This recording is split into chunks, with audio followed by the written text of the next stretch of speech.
Tak mám jednu vec, ktorá mi leží na žalúdku teraz, ktorá sa vo mne tak nazberala za posledný týždeň, lebo sa mi do rúk dostal nový čas po strašne dlhom čase. A opäť som si po strašne dlhom čase uvedomil, že ten bulvár je jedna... Čo to je? Pičovina prvotriedna. Vychádza to každý deň. Povedzte mi, kto píše nový čas? Kde oni na tie pičoviny prichádzajú každý deň? Veď polovica nového času sú vymysle a nezmysle absolútne. Skade to oni majú?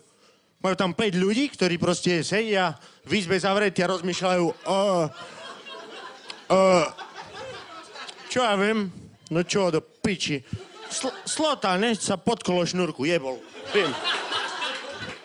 A čo ja viem? Čo sa ešte stalo?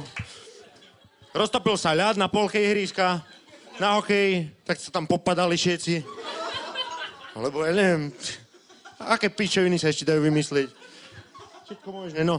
Ale tak ja som asi na to prišiel. Oni majú k týmto článkom jebnutým inšpirácii nejaké fotky, no. Ja si predstavím tak typka, že tam niekde sedí a teraz zavretý v izbe jednej, hej, fotografujem mu tam len cez nejakú škáru, haďu listky, vieš, žrádlo, aby pil, jedol. A on tam len sedí a povedzte fotky snorí do piči. Čo, kola, kurva, na čo príjem, na čo... Chodí. Čo máte vytrieť? Pičovina.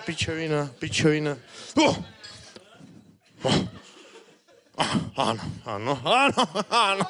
A cez jednu škáru tam hodí von. Jep, von. A teraz tamto ti neviere. Vezmu toto, čo to je? Na nejakom listočku napíše, čo tam on vidí. Yes. A na druhý deň idete okolo stánku. No, pič. A tam je fotka Adely v nejakom svetri, dajme tomu, že Adely. Má tu nejakú výpchavku jebnutú a tam napísané Adele rastie na pleci kokot. Ne? Lebo nejaký kokot to vidí, kokot. A tam rastie kokot. A tam trčia chlopy, tam. Asi si ho neholí, ne? To bude hneď na druhý deň. Neholí si ten kokot do piči. Potom to budú rozoberať ďalšie 2 dni. Na 5. deň tam bude zajebaný Tomáš bez deda. Adela ma nutila honiť jej ten kokot. Proste pičoviny. A tí ľudia, čo oni s tým urobia?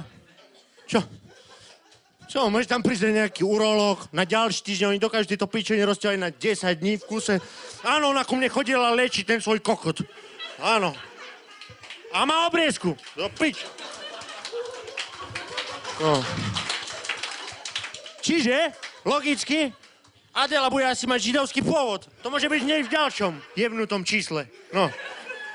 A čo mňa fascinuje je aj fakt, že... Ja neviem, reagujú títo ľudia nejak na tieto pičoviny? Čo sa tam o nich píšu? Ja neviem, čo by som ja robil. Ak by o mne písali takéto kokotiny, trebárs, že nemám kokot, hej? Naopak, od Adely. Tak ja neviem, čo by som spravil. Čo by som spravil? Prišiel by som do redakcie Nového času. Vykopol jedné dvere, druhé, tretie. Ty si ten buzerant, čo povedal, že mám kokot? Ty buzerant! Bombo!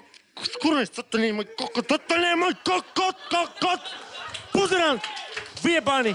Toto, že nie je môj kokot! Ty budeš písať celému národu, že ja nemám vyjebaný kokot? Jeb! Predkošku na hlavu by som natiahol. Na ty buzerant!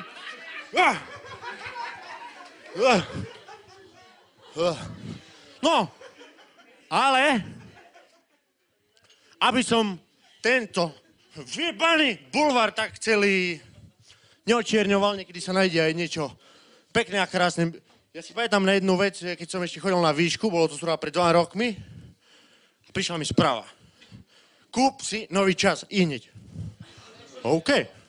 Čo? 2 euro. No, tak som zletel do trafíky, beriem nový čas, na titulke. Zuzana Fialová berie drogy. To video, ak si pamätáte, také vyjebané video na vyjebaný mobil, niekde na hajzli.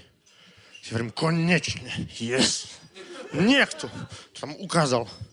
A pak na to je vyhlásenia, že to bola skúška do nejakého filmu. Odkedy sa skúšky do nejakých filmov nahrávajú niekde v noci, v meste, na hajzloch? Na mobil. Po piči. Ale tí jebnutí ľudia tomu uveria. Ale ja nie. No a dúfam, že ani vy. Možno nerozprávam povoli všetkým ľuďom tunak, ale to mám v piči. No, ona teraz moderuje tú tanečnú súťaž takú skurvenú na Jojke. Čo tam robia pičoviny.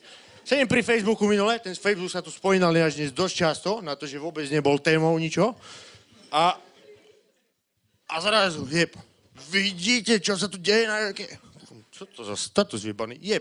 Fialová, toto. Sa tam prehnala s ňou a vychrícať. Čo si jebe, ideme na to kúknuť, ne? Príjem do obývačky, zapnem, Markiza, joj. No. A sedeš tam a sleduješ to dievča, čo robí. Ono.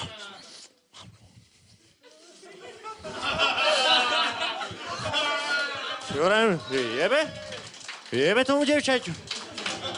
Však ona nie je jedna z tých tanečníc. Prečo tam tancuje? Stojí na boku. A potom, tá najlepšia časť bola, keď začali sa skecať, hej? A teraz tie dve ženské, ktoré tancovali, stáli. Ona prišla k jednej a tak ju akože objala, no cez plete ho chytila. Poď sem, moja, poď. No a záber bol na tú ženskú. Na jej hlavu. A vidíte tam do piči ruku, jej? A ona... Ja keby hrala na klavíri po jej pleci. No, takže niekedy môže byť aj dobrá sranda v tých bulvároch, no ak viete, čo máte rozlišovať a vlastne, to je bolo asi tak všetko na dnes odo mňa. Jak nie? Čo vám povieš?